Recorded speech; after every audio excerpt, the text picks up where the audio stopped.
आदाब, JKC news के उर्दू खबरनामे में आपका खैर मकदम। मैं हूं आपके साथ आलम खान हकला। खबरों पर आगे बढ़ने से कबल आई नजर डालते हैं इस वक्त की हेडलाइंस पर। दूसरे मरहले के इंतखाबात को पुरअमन तरीके से मुनक्किद करवाने के लिए तमाम तैयारियां हुई मुकम्मल। 239 उम्मीदवारों की किस्मत का फैसला करेंगे 25,78,000 से ज्यादा राजनीतिगण।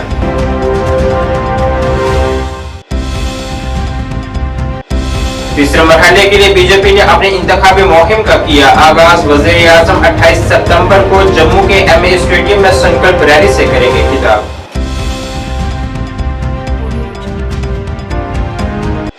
और शिरोमणि अकाली दल के वफद ने नेशनल कॉन्फ्रेंस से मुलाकात कर पेश किया याददाश्तनामा। नेशनल कॉन्फ्रेंस और कांग्रेस की हिमायत का किया ऐलान।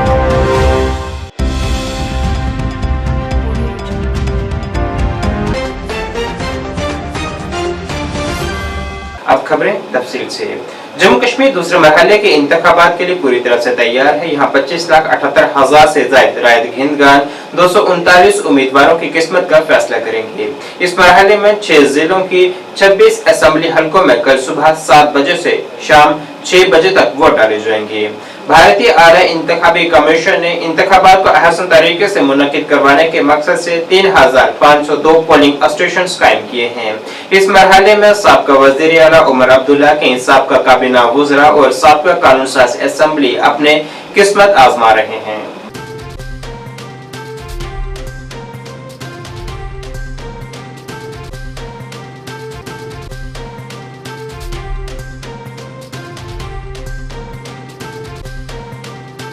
जम्मू कश्मीर में आज से तीसरे मरहले के लिए इंतखाबी मुहिम का आगाज हो चुका है। इसी तनाजुर में वज़ीर-ए-आज़म नरेंद्र मोदी आइंदा 28 सितंबर को जम्मू के एमए स्टेडियम में एक बड़े सियासी इज्तिमा से खिताब करेंगे और संकल्प रैली में भी शिरकत करेंगे। इसी तनाजुर में जम्मू के एमए स्टेडियम में तैयारियां पुरजोर तरीके से जारी हैं। मरकजी वज़ीर जी किशन रेड्डी ने आज एमए स्टेडियम का दौरा किया है और यहाँ तैयारियों का जायजा लिया है। इस मौके पर ज़राए अबलाग से बात करते हुए जी किशन रेड्डी ने उम्मीद जाहिर की है कि जम्मू खित्ते की 100% सीटों पर बीजेपी जीत हासिल करेगी।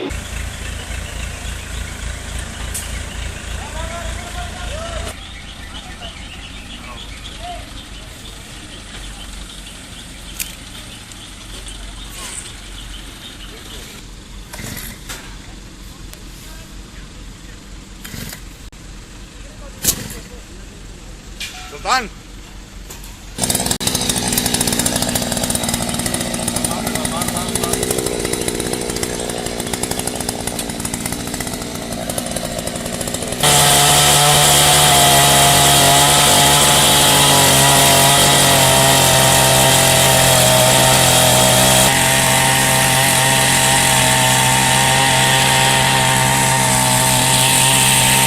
किस तरह की तैयारी है? माननीय प्रधानमंत्री जी की रैली एमए स्टेडियम में होने जा रही है। एक बड़ा आयोजन यहाँ पर हो रहा है और हमें उम्मीद है कि लगभग 1.5 लाख से ज़्यादा लोगों की यहाँ पर शमूलियत होगी। जो प्रचार भारतीय जनता पार्टी का जोर पकड़ रहा है, उसी तरह से एक अपार समर्थन भारतीय जनता पार्टी के हक में। और स्वाभाविक बात है कि प्रधानमंत्री जी को पूरा देश चाहता है। उनके आने से एक अलग वातावरण यहाँ पर बनेगा और पूरे विश्वास के साथ कह सकते हैं कि आने वाली जो सरकार है जम्मू कश्मीर में, वो भारतीय जनता पार्टी। जम्मू कश्मीर के साथ एक विशेष रिश्ता रहा है। इन दिनों प्रधानमंत्री जी के जम्मू आने की खबर के साथ साथ 1989 और 91 के दौर के उनके कमिटमेंट और उनके प्रण के बारे में भी बहुत चर्चा हो रही है। जम्मू के लोगों के साथ उनका एक विशेष स्नेह और प्रेम रहा है। 5 अगस्त 2019 के बाद जिस प्रकार जम्मू में बिना किसी आंदोलन के, बिना किसी लड़ाई के, जम्मू के हितों के लिए प्रधानमंत्री जी ने, चाहे एम्स का मामला हो, चाहे यहाँ एजुकेशनल इंस्टीट्यूशन और इंफ्रास्ट्रक्चर डेवलपमेंट की बात हो, जिस प्रकार से भारत की सरकार ने नरेंद्र मोदी जी के नेतृत्व में काम किया है, जनता बहुत उत्साहित है। हमें तो समझ ही नहीं आ रहा है जो अथाह सागर के रूप में लाखों की तादाद में लोग यहाँ आएंगे, उनके लिए हम जो बेहतर से बेहतर इंतजाम हैं वो करने का प्रयास करें। देश के प्रधानमंत्री से लेकर अलग अलग नेता, गृह मंत्री अमित शाह जी, राष्ट्रीय अध्यक्ष जगत प्रकाश नड्डा जी, रक्षा मंत्री राजनाथ सिंह जी और road and transport minister Nitin Gadkari ji, Uttar Pradesh मुख्यमंत्री और अलग अलग प्रांतों के मुख्यमंत्री, सभी लोग इलेक्शन कैंपेन में जुटाए और फाइनल राउंड आज से शुरू होगा। 28 तक हमारा इलेक्शन कैंपेन होगा। इलेक्शन कैंपेन का कंक्लूडिंग बीजेपी विजय संकल्प रैली जम्मू में मौलाना आजाद स्पोर्ट्स स्टेडियम में होने वाला है। इस स्टेडियम में भारत का प्रधानमंत्री नरेंद्र मोदी जी इस विजय संकल्प महारैली में एड्रेस करेंगे। जम्मू में टाउन के पूरे बुद्धिजीवी, टाउन के जनता इस सभा में आएंगे और 27 को 26 को अलग अलग पार्टी के लोग जैसे बताया पूरे लोग फाइनल राउंड में इलेक्शन कैंपेन में आने वाले हैं। एक अच्छे वातावरण जम्मू कश्मीर में है। हर गांव में, हर पोलिंग बूथ में हमारा भारतीय जनता पार्टी कार्यकर्ता डोर टू डोर जा रहे, हर वोटर से मिल रहे, हर सामाजिक वर्ग के नेताओं से मिल रहे। एक पॉजिटिव वातावरण आज जम्मू रीजन में भारतीय जनता पार्टी पक्ष में है। 100% सीट्स जम्मू में भारतीय जनता पार्टी जीतेंगे। जम्मू कश्मीर पीपल्स कॉन्फ्रेंस ने पटन असेंबली हल्के के कई इलाकों में अहम रैलियों का इनेकाद किया है। यहाँ सीनियर लीडर और साबिक वजीर इमरान रजा अंसारी ने मोहम्मद अब्बास वानी के साथ हाज़िरीन से खिताब किया है। इमरान रजा अंसारी ने कहा है कि पीपल कॉन्फ्रेंस जम्मू कश्मीर के लोगों के लिए एक अहम आवाज बनने के लिए पुरअज़्म है। 5 अगस्त 2019 के बाद जम्मू कश्मीर के लोगों ने बहुत से चैलेंजों का सामना किया है। उन्होंने वोटों के लिए बार बार पटन के लोगों को धोखा देने के लिए नेशनल कॉन्फ्रेंस पर भी तनकीद की है। उन्होंने मौजूदा इंतजामिया की अवाम की उमंगों को पूरा करने में नाकामी की निशानदेही की और जमहूरियत की बहाली की जरूरत पर जोर दिया है।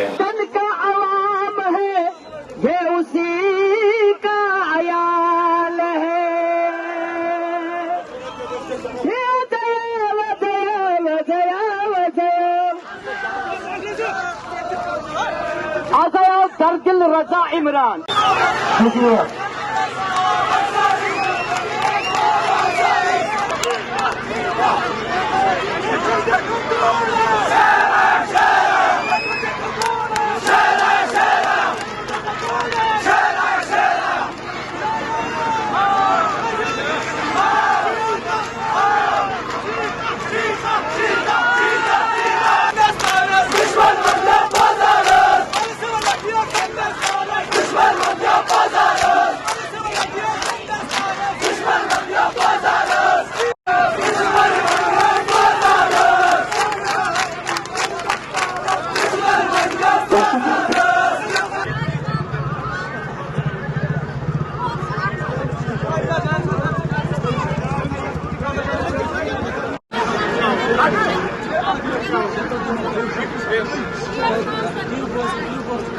दपान छु क्या वनो गयो ते ये बूझो मेहरबानी करो तमिस नाव इंजीनियर रशीद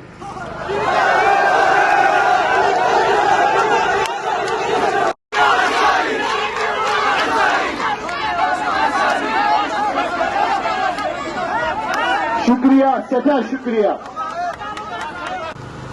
तह ब्रो कन ये सात वातान मे अल्फाजी रोजान बह क्या वन पे सूचित कशीर मज तुल बह दोबारा तब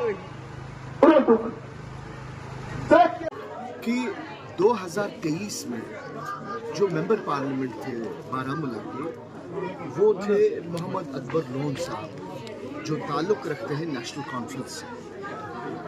और उनके इलेक्शन में 2019 में पटन ने तकरीबन 13,000 वोट दिए और बुरन वालों ने अच्छा खासा वोट दिया। मैं सवाल पूछना चाहता हूँ बेदार साहब से कि बेदार साहब, आपका जो मेंबर पार्लियामेंट था वो पार्लियामेंट में बैठा था, वहाँ डिफेंस मिनिस्टर भी थे, वहाँ प्राइम मिनिस्टर भी हैं, वहाँ सारे मिनिस्टर्स हैं। मेरा सवाल ये है, अगर लोग मुझे ये पूछ रहे हैं कि आपने कुछ नहीं किया, जबकि मैं ना मेंबर था ना मेरे पास कोई कलमदार था, सवाल ये है कि जब अकबर लोन को इन्होंने वोट दिया, रियाज साहब ने क्यों नहीं इम्प्रेस किया अपने एमपी को कि आप इनका हक दें? वो तो ऐवान में बैठते थे ना, वो उसी ऐवान में बैठते थे जहाँ डिफेंस मिनिस्टर बैठता था, और ये डिफेंस मिनिस्टर की ही कलम से ये हुआ है कि वहाँ की ज़मीन ली जाए। तो मुझे लगता है अगर बुरन वालों की ज़मीन ले रहे हैं, वो रियाज बेदार की कोताही की वजह से ले रहे हैं, वो अकबर लोन की कोताही की वजह से ले रहे हैं। रियाज बेदार को अगर सच में पटन वालों का मोहब्बत है और वो पटन वालों के लिए काम करना चाहते हैं, मैं रियाज साहब को एक एडवाइस दूंगा, बुरन उसका हमसाया है। जो आदमी हमसाया के लिए खड़ा नहीं होगा, वो कहाँ बाकी लोगों के लिए खड़ा होगा? 2018 से 19 से सरकार नहीं है उसके। देखिए, ये आप देख सकते हैं, जब 6 साल में सरकार ना हो। आपको मैं एक वाक़ा बताता हूँ। मेरे वालिद मरहूम मौलाना इफ्तिखार हुसैन अंसारी साहब ने अर्ली 90s में एक स्कीम सैंक्शन की थी जिसको कहते थे Parihaspora water supply scheme, regional water.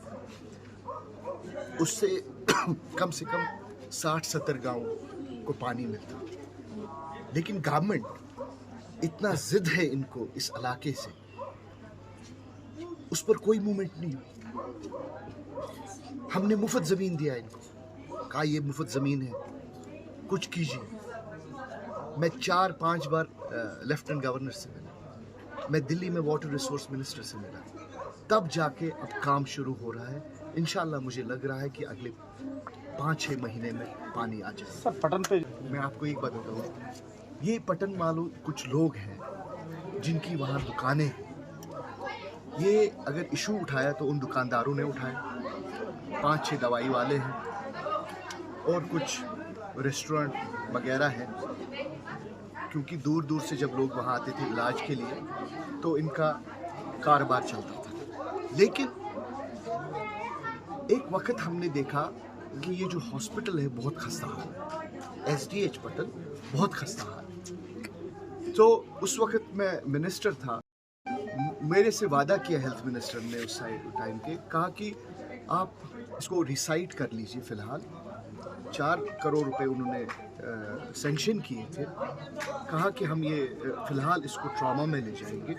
और ट्रॉमा में जब हमने इसको लिया, उस वक्त ये भी खदशा था कि वहाँ पुलिस आएगी और वहाँ CRPF वहाँ बैठे। तो हमने क्या किया, बड़ी हेस्ट में, बड़ी जल्दी में हमने उसको वहाँ शिफ्ट किया। जमात इस्लामी की हिमायत याफ्ता बारामूला 10 से आज़ाद उम्मीदवार मास्टर अब्दुल रहमान शाला ने मीडिया से गुफ्तगू करते हुए कहा है कि वो जमहूरी तरीके से मुंतखब होकर अवामी मसाइल के अजाले की कोशिश करेंगे। उन्होंने कहा है कि बारामूला के आज भी सैकड़ों नौजवान जेलों में बंद हैं, जिनकी रिहाई के लिए वो जमहूरी तरीके से लड़ाई लड़ेंगे। इसका ताल्लुक है, मैं गालिबन इस इलेक्शन में बहुत आगे हैं तमाम पार्टियों से, क्योंकि मुझे जो सपोर्ट मिलेगा अपनी पार्टी का वो सबसे आला सपोर्ट है। और सबसे क्योंकि हमारे यूनिट्स जो हैं वो हर जगह मौजूद है, हमारे हर बस्ती में, हर गांव में, हर हल्के में हमारी यूनिट्स हैं, and they are working for me and for getting vote in my favour. तो ये चीजें हैं जिसके जरिए से इंशाल्लाह मैं कामयाब हो सकता हूँ। बहुत अच्छी हो रहा है, और इसमें कटिया वाली भी आती है और दूसरे इलाका जात भी आती है, इसलिए आज हमारी कोशिश होगी कि अपने टाइम पर अपने सब इलाकों का दौरा किया जाए। जी, जहाँ तक मेरा ताल्लुक है, I am contesting as an independent candidate and backed by Jamaat Islami. आप जानते हैं कि जमात इस्लामी पर 5 साल से पाबंदी है, और ये पाबंदी और भी 5 साल के लिए की गई है। सो हमने ये सोचा कि हम इलेक्शन में आए और जमहूरियत के तरीके से हम जीते, और फिर जमहूरियत के बुनियाद पर ही हम अपने मसाइल को वक्त के हुकूमत के साथ तय करने की कोशिश करेंगे। तो यहाँ के आवाम के लिए आपकी क्या मैसेज रहेगी? बिल्कुल बारामूला के आवाम के लिए। बारामूला आवाम के लिए यही मेरा पैगाम है कि मेरा पास्ट आपके सामने है, खासकर बारामूला वालों को मेरा पास्ट आपके सामने है। मैंने 10 साल प्रेसिडेंट काम किया है अवकाफ में, और पिछले 5-8 साल से मैं जनरल सेक्रेटरी अवकाफ करता हूँ। Jammu Kashmir reserve category alliance की जानिब से आज एक प्रेस कॉन्फ्रेंस की गई, जिसमें अलायंस के सदर शामलाल बस्सन ने कहा है कि पूरे मुल्क में दर्जा फहरिस्त जातों पर हमले किए जा रहे हैं जो कि काबिल मुज़म्मत हैं। उन्होंने सियासी जमातों के मंशूर का जिक्र करते हुए कहा है कि मंशूर में नौकरियों की तरक्की में तखसास की बात तो की जाती है, मगर इसको अमली जामा नहीं पहनाया जाता। आज की press conference Jammu Kashmir reserve category हमारी जो जॉइंट एक्शन कमेटी है उसकी उसी की ओर से की जा रही है। जैसा कि आप देखेंगे इलेक्शन का दौर चल रहा है और हर एक का अपना अपना मैनिफेस्टो है। हर कोई जो नहीं भी दिल से देना चाहता है वो भी कह रहा है कि मैं आपको ये दूंगा, मैं आपको ये दूंगा, मैं आपको ये दूंगा। वेराज के पिछले 10 साल से हम देख रहे हैं, और ख़ास करके 5 अगस्त 1919 को जब इसकी एब्रोगेशन हुई थी 370 की, तो कहा गया था कि जो हमारा 370 है उसका खात्मा एक नया इतिहास लिखेगा, ये कहा गया था। और आज हम देख रहे हैं कि 370 टूटने के बाद जो SC OBC के साथ, SC ST OBC के साथ जो वायदे किए गए थे, और हर पेपर के न्यूज़ जो हमारा न्यूज़पेपर होता था उसके बैक साइड होता था, जैसे कि अभी आ रहा है, एश्योरेंस दिए गए, मंडल कमीशन लागू करेंगे, रिजर्वेशन एंड प्रमोशन लागू करेंगे, आप रिक्रूटमेंट में आपको पूरा हिस्सा देंगे। लेकिन आज ये कहूँगा कि वो हमें कहीं पर भी, मैं रिजर्वेशन एंड प्रमोशन की थोड़ा सा वादा दूंगा कि जिस हमारी 9 अक्टूबर 2015 को स्टक डाउन हुई थी, जो हमारा जो रिजर्वेशन एक्ट है उसकी जो सेक्शन 6 स्टक डाउन करके हमारी रिजर्वेशन और प्रमोशन की थी। चाहिए ये था कि गवर्नमेंट एपेक्स कोर्ट में जाती, इसकी अपील करती, ताकि हमारे लोगों के हक महफूज रह जाते। लेकिन ऐसा नहीं हुआ। हमें एज ए प्राइवेट पार्टी जाके सुप्रीम कोर्ट में जाना पड़ा, और सुप्रीम कोर्ट में हम गए, वहाँ पे हमने स्टेटस को लाया, उसे नहीं माना गया। उसके बाद स्टे ऑर्डर लाया, आज तक उसे भी नहीं माना गया। उसके बाद पार्लियामेंट में 2 जो पास होते बिल, एक तो हमारा रिजर्वेशन प्रमोशन का और दूसरा था इकोनॉमिकल वीकर सेक्शन का। इकोनॉमिकल वीकर सेक्शन का जो दोनों पास हो गए, लेकिन जहां तक जेके ड्यूटी के अंदर इंप्लीमेंट करने की बात आई, जहां पर प्रेसिडेंट रूल था, तब 1 मार्च 2019 को प्रेसिडेंशियल ऑर्डर निकलता है कि 77 अमेंडमेंट जो है वो एक्सटेंड होती है जेके ड्यूटी के अंदर, क्योंकि दफा 370 टूट गई, वो एक्सटेंड हो गई, रिजर्वेशन प्रमोशन को डील करती है। लेकिन अफसोस की बात यह है कि आज तक वो प्रेसिडेंशियल जो ऑर्डर है वो इम्प्लीमेंट नहीं हो पाया। उसके बाद दूसरा हमें तोहफा मिला, हमारा रोस्टर जो था 3, 15, 27, 39 का हमारा रोस्टर था। आज वही रोस्टर 3, 22, 42 पर चला गया, ताकि हमारी 42 पोस्टें होंगी फिर हमें 3 मिलेंगी। अदरवाइज पहले क्या होता था, अगर हमारी 15 पोस्टें भी निकली, कहीं 15 पोस्टें निकली, उसमें 3, 15, 2 हमारे को मिल जाती थी।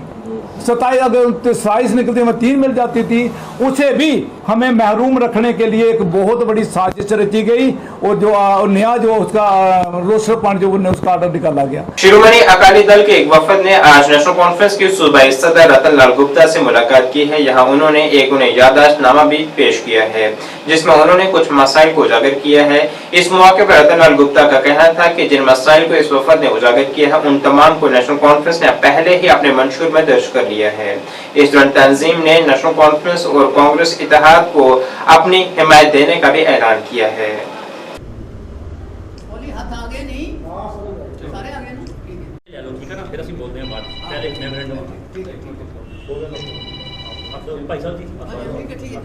सेकुलरिज्म जिंदाबाद, जिंदाबाद, जिंदाबाद। फिरका प्रस्ताव मुर्दाबाद, मुर्दाबाद, मुर्दाबाद। इंकलाब जिंदाबाद, जिंदाबाद। वाहिगुरू जी का खालसा, वाहिगुरू जी की फतेह।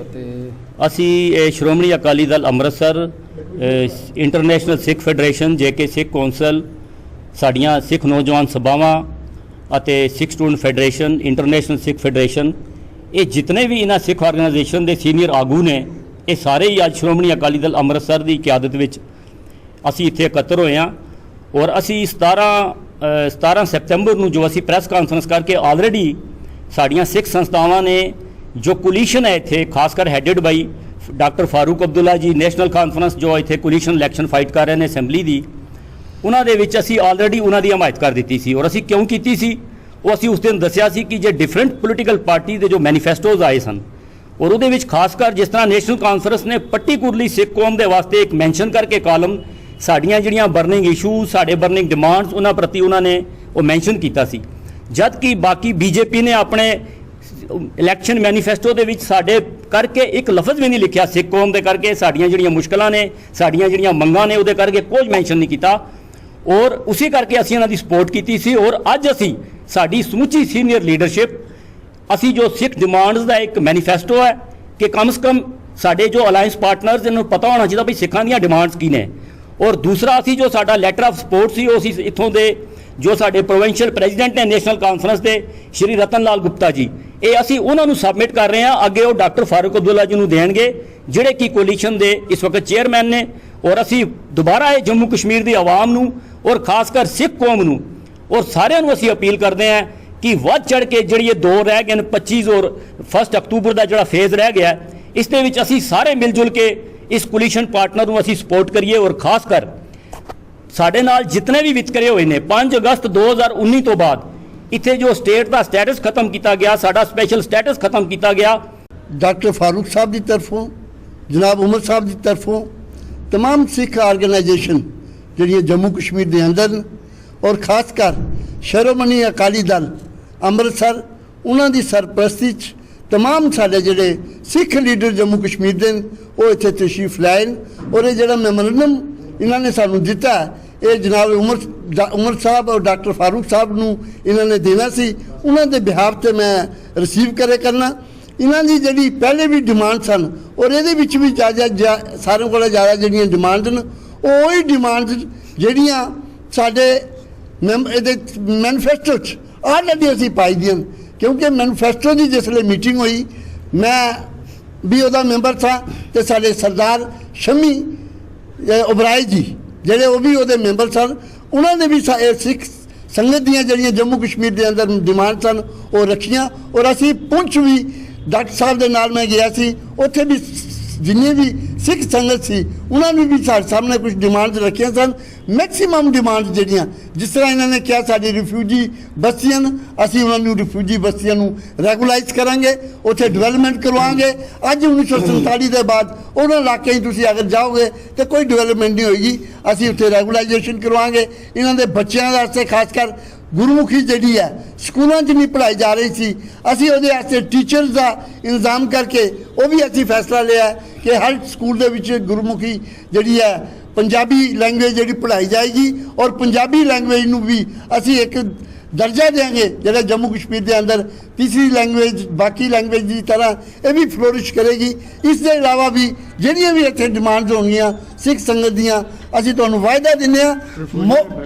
बहुत सी जड़ियाँ डिमांड ने तुसां देखा होगा कि जिले उमर साहब की हुकूमत सी तो रिफ्यूजियां वास्ते असी 25 लाख का वन टाइम पैकेज वास्ते रिकमेंड किया सेंटर नूं और वो बाद असी 30 लाख करवाया हो जिसले पार्लीमेंटरी एक कमेटी आई सी उन्होंने भी रिकमेंड किया कि वन टाइम इन्हों सैटलमेंट किया जाए और 30 लाख रुपया हर फैमिली को दिता जाए।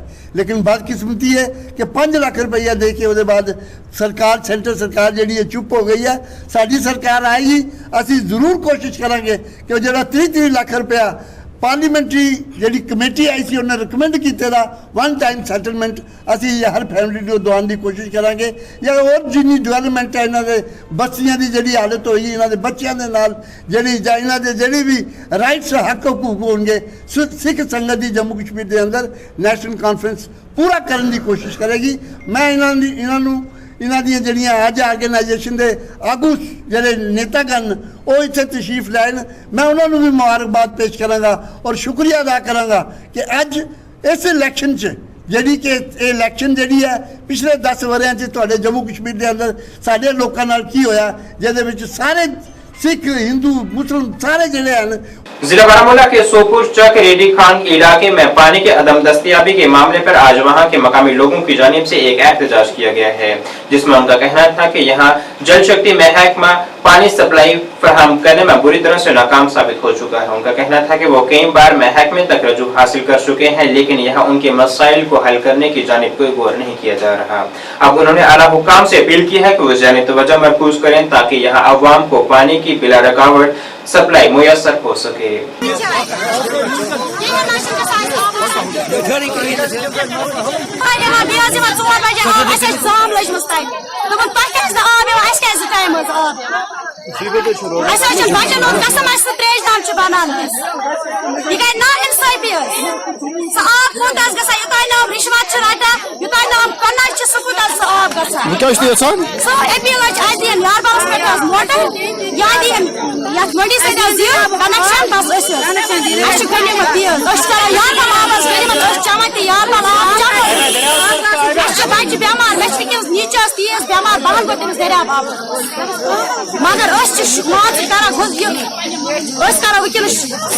मगर मगर आब ज्यादा अकिस 7 लीटर कम तो पीएचई वाले फोन फोन तुलान कहें स्कूलों मज बच्चे सोजान घर अमन डिसिप्लिन अमन यूनिफॉर्म साफ अम स्नान करने सोजान घर वन क्या करो नेरने खतर मजबूर माज बेन पुलिस ये धमकावा हो कर यह कर तो छुना यल वन सन जिम्मेदारी कुछ वनकस बया मुकुर आब दरियावुक आब चेवान पन्न बचन पे डायरिया ग फीवर अचानक पे बचस इस मरन वान हेकान पे मान क्या रपी दह एफोर्ड कर मजूर बाप कतन दह 800 रपये वनकस जई कत या दिन मंडी हूं कनेक्शन बिचार बेरोजगारी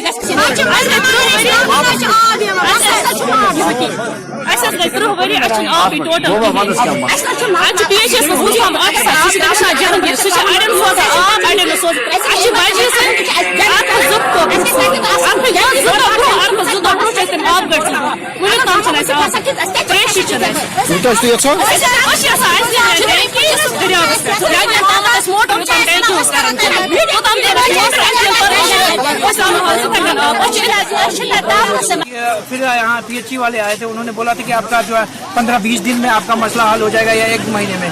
तब से आज तक 2 साल फिर हो गए, कोई मसला हल नहीं। अब डिपार्टमेंट हमें यहाँ पानी की गाड़ी भेजती है तो वो भी जब आती है तो वो रसूख वालों के पास जाती है, जिसने फ़ोन किया जिसके पास कोई पावर होगा उसके पास आती है। हमारे यहाँ ये जो एरिया है ये गरीबी एक तबका है, तो ये लोग क्या करते हैं कि ये पानी की गाड़ियाँ जो लाते हैं या किसी से मांगते हैं तो 800-900 रुपये का टिलर लाते हैं, टैंकर लाते हैं तो वो खाते हैं। बाकी जिनके पास वो 800-900 नहीं होगा वो दरिया का पानी पी के हमारे यहाँ बच्चे भी बीमार हो रहे हैं। आज तक ये मसला किसी ने हल नहीं किया है हमारा, तो हम आपकी वजाहत से अभी डिपार्टमेंट या जो भी हुक्मरान की जो भी अभी हुकूमत में है उनसे ये बताना चाहते हैं कि हमारा मसला हल कीजिए। नाज़रीन, इस वक्त के उर्दू बुलेटिन में बस इतना ही। मुझे मेरी टीम के साथ दीजिए इजाजत। अल्लाह हाफिज।